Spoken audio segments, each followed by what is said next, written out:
जी का एक नाम शारदा है। क्या नाम है? जम के बोलिए जरा। शारदा।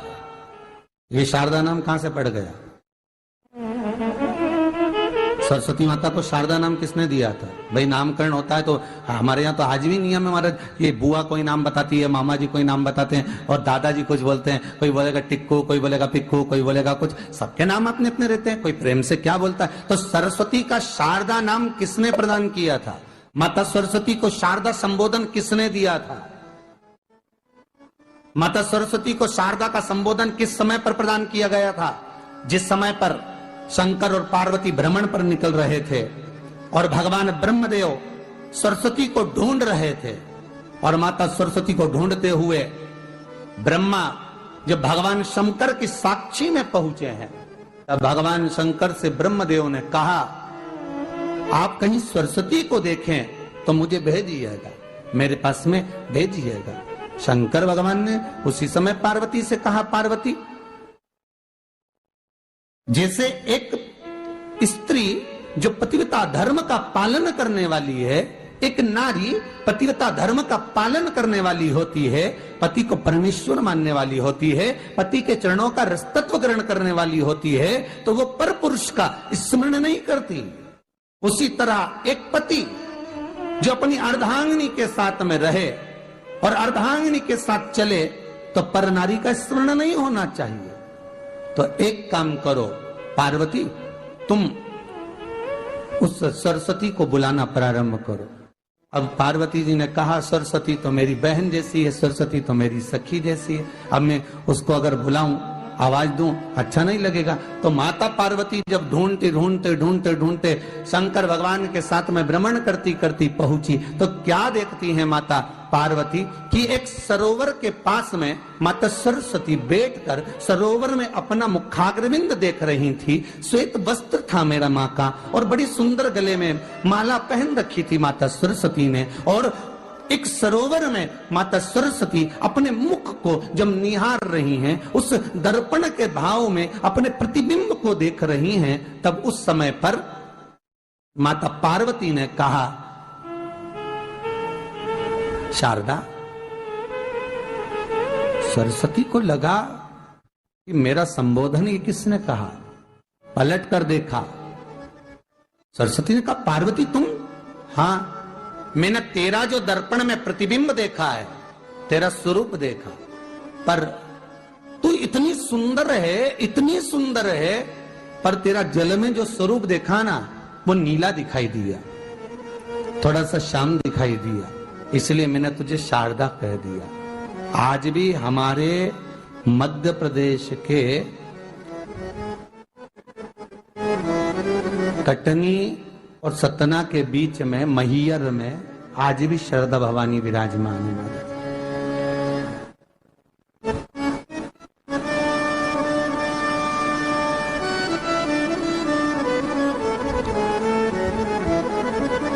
धार जिले में जाएंगे तो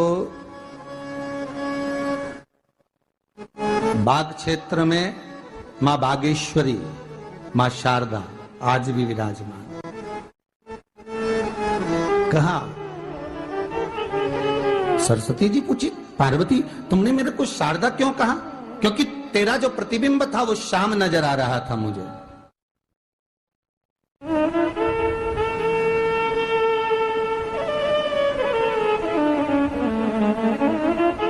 उस प्रतिबिंब को देखकर मैंने तुझे शारदा का संबोधन दिया।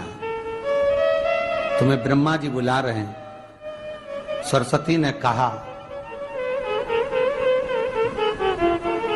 पार्वती मैया, दीदी, आपने मुझे जो नाम दिया है, जगत के लोग, संसार के लोग मुझे इस नाम से जब पुकारेंगे, तो ये शारदा, ये सरस्वती स्वयं उसके कंठ पर, उसके मस्तिष्क पर सदा विराजमान रहेगी, ये शारदा बनकर। इसलिए हमारे स्कूलों में, हमारे काव्य ग्रंथों में, हमारे जो कविगण रात्रि को जो काव्य पाठ करते हैं, कविता का स्मरण करते हैं, वो सरस्वती की वंदना नहीं करते, हे शारदे मां, शारदा की वंदना करते।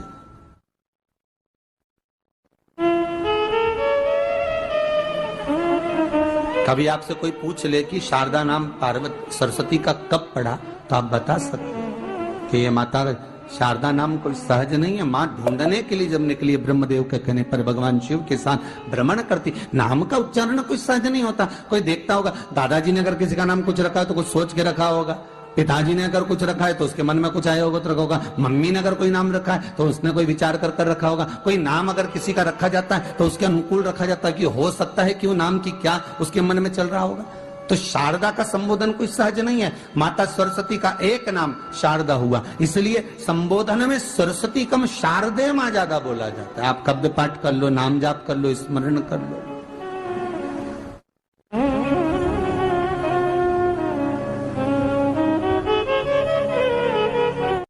हम बच्चों से कहना चाहेंगे, छोटे छोटे बच्चों से, आप माता सरस्वती की आराधना करा करो। मेरे बच्चों से निवेदन है, कभी जिंदगी में अगर मौका मिल जाए और सरसों के फूल यदि आपके जीवन में आपको कहीं से प्राप्त हो जाए, सरसों के फूल जानते हो ना, पीला कलर का होता है सरसों का फूल, आप प्रयास करो सरसों का फूल। जिस दिन माता सरस्वती का, मेरी बागेश्वरी का जिस दिन प्रागट्य उत्सव हो बसंत पंचमी का, उस समय पर माता सरस्वती का स्मरण कर कर वो सरसों का फूल आप देव अधिदेव महादेव को चढ़ाइए। जैसे माता सरस्वती को ज्ञान दिया था वैसा मेरा महादेव आपको भी ज्ञान दे। वो सरसों का फूल आप देव अधिदेव महादेव को समर्पित। कई जगह पर आम के जो झूमर होते हैं वो, कई जगह पर सरसों का पुष्प। सरसों का फूल वैसे शिव महापुराण के अनुसार अगर अपन देखें तो बड़े रोग में भी कारगर होता है। जिसको कैंसर जैसा रोग हो जाता है या किडनी लीवर जिसका डैमेज हो जाता है, इसके लिए हमने पहले भी कथाओं में वर्णन किया है। बसंत पंचमी का दिन, महाराज सरस्वती का दिन, जिस दिन जो बच्चा पढ़ने में कमजोर होता है उसके हाथ से बसंत पंचमी के दिन सरसों के 31 फूल शंकर जी को चढ़ा दिए जाते हैं तो बच्चा पढ़ने में अव्वल निकल जाता है। उसके बच्चे को कभी नहीं कह सकते कि पढ़ने बैठ, वो खुद बैठेगा। केवल आज बसंत पंचमी का दिन, एक ही दिन चढ़ता है। और बाकी के सरसों के फूल आपको मालूम है कि रोग मुक्ति के लिए तो होते ही हैं। ये तो आपको पहले भी वर्णन किया महाराज कि जब कोई एकदम रोग आ जाए और डॉक्टर एकदम बोल दे कि ये रोग भारी आ गया है और इसकी जांचें जाएंगी और फिर ये कुछ भी हो सकता है, तो क्या करा जाता था कि 108 सरसों के फूल लाकर तुरंत शंकर भगवान को चढ़ाए जाते थे महाराज। तो चढ़ाने के बाद में रिपोर्ट अच्छी आती है। ऐसा नियम है। कहीं ठेका, कोई ठेकेदारी करते हैं ना, जो ठेका भरते हैं कि भाई मेरा टेंडर आना चाहिए, मेरा ये काम होना चाहिए, मेरी मल्टी बनना चाहिए, या मेरा ये काम के लिए जा रहा हूं, ये काम फतेह होना चाहिए। उसके सबके हाथ पैर जोड़ने से अच्छा है एक काम करो, बस 108 सरसों के फूल उठाओ, शंकर जी का उद्धतेश्वर महादेव का नाम लिखो और छोड़ दो, शिव जी के ऊपर एक एक कर कर चढ़ा दो, वो ठेका तुम्हें ही मिलेगा, वो काम तुम्हारे पास ही आएगा।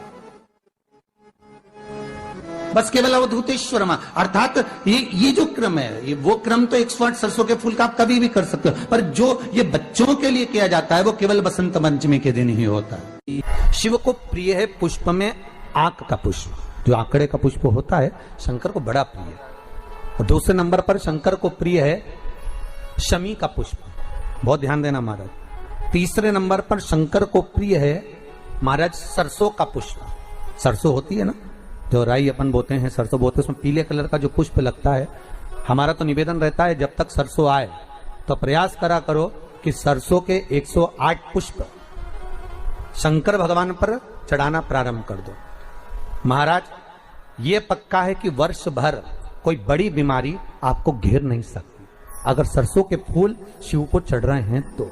और प्रयास करना कि सरसों का जो पुष्प होता है, सरसों का जो फूल होता है महाराज, अगर कोई व्यक्ति को किडनी या लीवर से जुड़ी हुई कोई तकलीफ होती है या किसी व्यक्ति का एक्सीडेंट हो गया होता है और उसका कोई अंग रह गया हो, कोई शरीर का कोई भाग रह गया और वो काम नहीं कर रहा हो, जैसे किसी के पांव रह जाते हैं एक्सीडेंट के बाद, किसी का हाथ रह जाता है, या कोई अंग काम नहीं कर रहा हो, वहां ब्लड पहुंच नहीं रहा हो, वो जगह एकदम सुन्न हो गई हो, खाली पड़ गई हो, तो उसके लिए शिव महापुराण की कथा कहती है कि सरसों के पुष्प 11 शंकर जी के राइट भाग में, जहां शिव जी के गण दरवाजे के द्वारपाल मणिभद्र जिस जगह पर निवास करते हैं, कौन निवास करते हैं?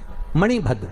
शंकर जी के दरवाजे के द्वारपाल हैं मणिभद्र जी, तो मणिभद्र दरवाजे के द्वारपाल में राइट भाग में मणिभद्र जी विराजते हैं। मतलब राइट भाग कौन सा हुआ? जब आप मंदिर से बाहर निकलेंगे तो राइट भाग, मंदिर में प्रवेश करेंगे जब राइट नहीं होना चाहिए, आप मंदिर से जब जाएं तो राइट भाग। मतलब आप मंदिर से राइट से जाएंगे तो शंकर जी का भी राइट हो जाएगा, क्योंकि शिव जी ऐसे बैठे हैं तो शंकर जी का भी राइट हो गया, देवता उनका भी राइट हो गया, तो राइट भाग सीधा हाथ मणिभद्र जी का स्थान। 11 सरसों के पुष्प मणिभद्र के उस द्वार पर आप रख दीजिए, और मणिभद्र के द्वार पर रखकर अंदर जाकर 108 वापिस जब आप बाहर निकल रहे हैं, ये पुष्प आप रखने के बाद एक बार बाहर जाएंगे, फिर वापिस आएंगे मणिभद्र रखने के बाद, और अंदर जाकर 108 सरसों के पुष्प शंकर को समर्पित करेंगे महाराज। उस सरसों के पुष्प जो शिव जी को आप समर्पित कर रहे हैं उसको वापिस लेकर आएंगे, श्री शिवाय नमस्तुभ्यम बोलकर उस सरसों के पुष्प को महाराज सरसों के तेल की बोतल में उसको प्रदोष काल में उस तेल को वापस ले जाकर चढ़ा दीजिए शिव जी को, उसको वापस लेकर आ जाइए। उस तेल का प्रयोग आप नाभि में डालिए, और जो शरीर काम नहीं कर रहा उस स्थान पर कम से कम 15 दिन 20 दिन तक उसकी मालिश करना प्रारंभ करिए। बाबा चाहेगा तो चलाने का प्रयास कर देगा और वो अंग वो शरीर काम करने लगेगा। मणिभद्र का स्मरण, श्री शिवाय नमस्तुभ्यम, सब बोलिए एक बार जमकर, श्री, अरे पहले बोल दिया, हमारे साथ तो बोलो, श्री शिवाय नमस्तुभ्यम। भगवान शिव के मंत्र का स्मरण कर कर करते सरसों का जो पुष्प है उसमें आनंद की अनुभूति है, आनंद के लिए